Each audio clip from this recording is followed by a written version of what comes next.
What's going on, guys? Welcome back to the channel.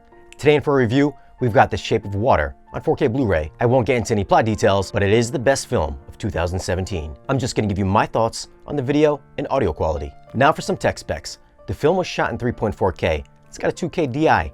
It's rated R. Runtime is 123 minutes. Aspect ratio is 185:1. So if you're watching on a TV, you'll get a full screen image. Now for image quality, you'll immediately notice the teal, greenish, and blue color palette. And the difference between the regular and the 4K version is that HDR does make color saturation a tad bit richer, just in the slightest bit I thought. Sharpness and clarity was also just the smallest amount better on the 4K version. In Chapter 5, the rendering of texture and colors on the creature's skin looked amazing from his gills all the way to the webbing on his hands. The background elements also came through in great clarity, right down to the richly detailed set work that was done in the creature's holding lab. The walls and equipment looked old and very worn, with rust and dirt being highly visible. There isn't any huge splashes of color, so this isn't going to be an HDR showcase, but there were some bright highlights coming from the interior lights and some neon signage. Black levels were solid and seemed to have moderately more shadow detail over the standard Blu-ray.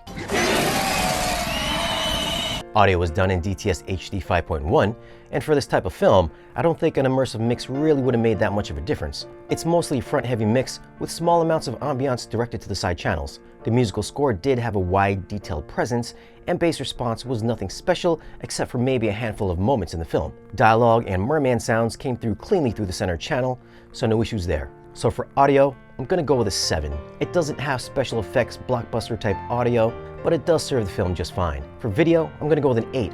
It's got a nice clean image, but not one that I would call razor sharp, but it's pretty close. And I don't think it was that far off from the standard Blu-ray's visuals. On a smaller screen, you probably wouldn't be able to tell them apart. Now, if you're interested in grabbing the best film of 2017, I'll leave a link in the description below.